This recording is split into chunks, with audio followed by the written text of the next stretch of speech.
Yeah, it feels amazing to start. It's so many years of work, so many years of dreaming, and finally we're there. It's a great feeling, not just for me, for the whole team.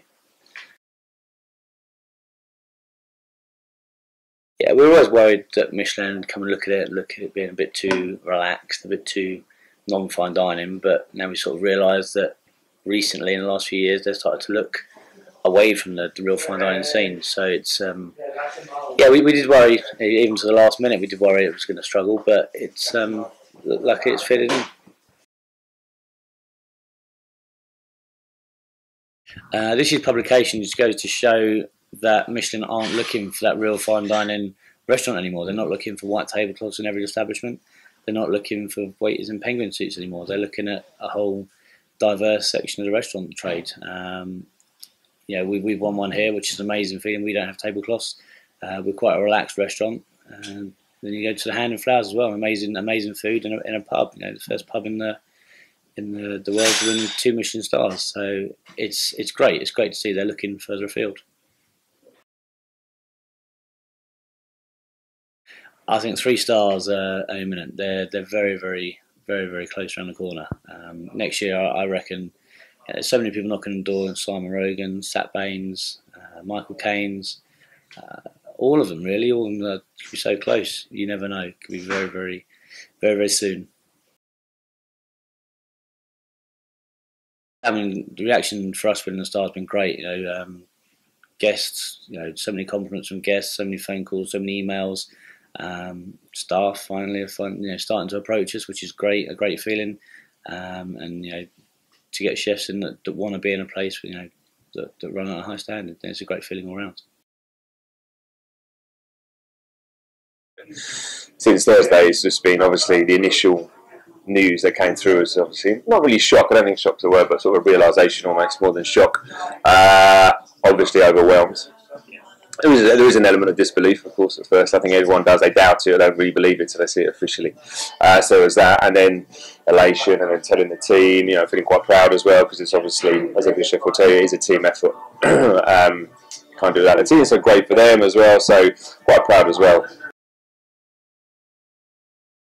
I mean, so many people have been in touch, obviously so many people I've worked with in the past, and, ex-bosses and employers as well. Actually, one of the first people to tell me at like 7:02 on Thursday morning on my phone was my old head chef. He's the exec chef for Galvin's, Warren Garrity. He just sent me a message on my phone to say, "Oh, congratulations." And I was like, "What does that mean?" He said, "Congratulations, Tony." And then I got another message from somebody who works, Carey Doherty, who works at Little Social, is the head chef, used to be my sous chef. He sent me a text going, "Congratulations, chef, well done." And I was like, "Whoa, hang on a minute, this is like 7:03. But then, I have, and then Jeff Galvin sent me a message. I spent many years working for Jeff as well. He's been in touch. I need to get in touch with Richard, but Richard's now in Costa Rica. He's not on these shores, so I'm not even sure he knows what's going on anymore with him. A couple of customers that have direct contact with me, I've received, because we have, it's these days with chefs, I spend some time in a restaurant, I get to know some of the customers, build up a bit of a rapport with them and stuff. And some of them have sent me direct messages or emails, regularly saying, "Well done, congratulations," and stuff, And they've been good support following for me as well. So, that's been quite rewarding, Because it's massive. It's a massive achievement, and it has great potential for, obviously, the business of the restaurant. Do you know what I mean? Raises our profile, increase business and custom. I would have thought. I mean, we're very busy anyway, but it was still. Well, there are sort of slacker periods that will help. Weekends, I would have thought that will help us on the weekends. Being in the city, sometimes that's slower. So that's quite important, and also probably profile-wise for the restaurant, it's huge as well. To be in that elite set, if you like, of the Michelin set is huge. Gives us a lot of kudos. And also as well, it's good for staff, I think, as well. It's good for the guys in the kitchen, for sort of team around, because they've all been here a year, a lot of them, since we've opened. Been pushing really hard for a year, so it's a massive reward for them, and it'll probably attract staff as well. Well, I know it does, you know what I mean, as soon as you get that accolade. Chefs and front of house as well, waiting staff as well. That'd be really good to attract a good calibre of staff, which you need really when you operate at that level. I think it's been quite an exciting time. Everybody was speculating about it's going to be new 3-star, new 2-star. Some 3-stars are going to lose it. I think it's been what it's been every year, They've been quite content about how many places they give a star and take some off. And I think he reflects what the trade in London is at the moment, or in England. Is yeah, look, I mean, I'm happy. I keep mine. Yeah. But that was a bit of a worry when I just put a big mortgage on my back. So I'm very happy with this. But no, I'm happy with it. I'm very glad for the greenhouse. And I mean, I have a fantastic dinner at dinner with Ashley. I think he's doing a great job. Yeah. I mean, Chavot with Eric, with Monsieur Eric, who is a star at the Brasserie Chavot, is fantastic, I think. I mean, the guy is one of the most talented cooks in London. But 1 star is normal. I mean, but he's a genius. Look, I love what he's doing, and I'm very pleased with him. Lima as well got a star. Yeah. In once, actually. And the same, fantastic. Definitely. I think you got 2 new Chinese who got a star this year, I think. You got HKK and Brew Innovation. Yeah. I mean, I think just reflect what the gastronomy is about in London. You got Indian, you got Michelin star, you got plenty of different types of it. But that's the beauty. That's why London's been on the map of the world as one of the best places to eat.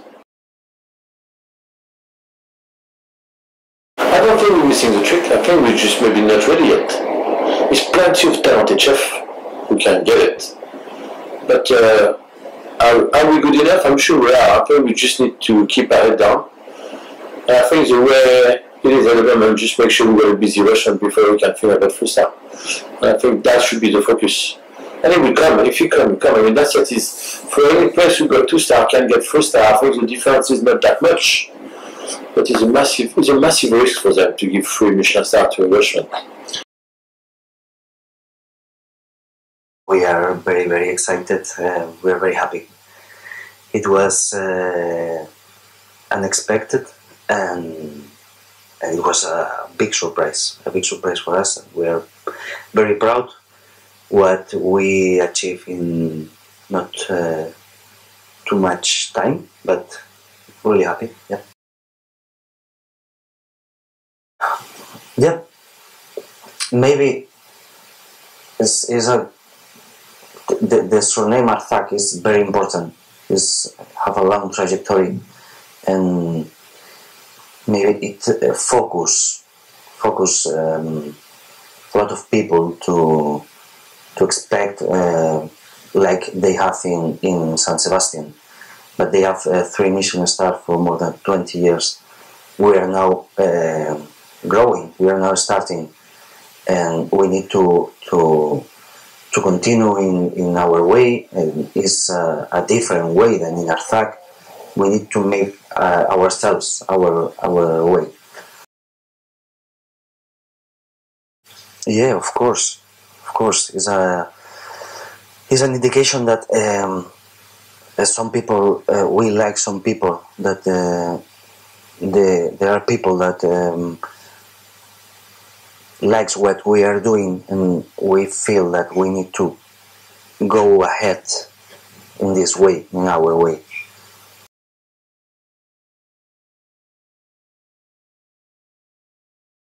So I look for the 3 stars. It's always exciting to see if somebody is going to be to the crown.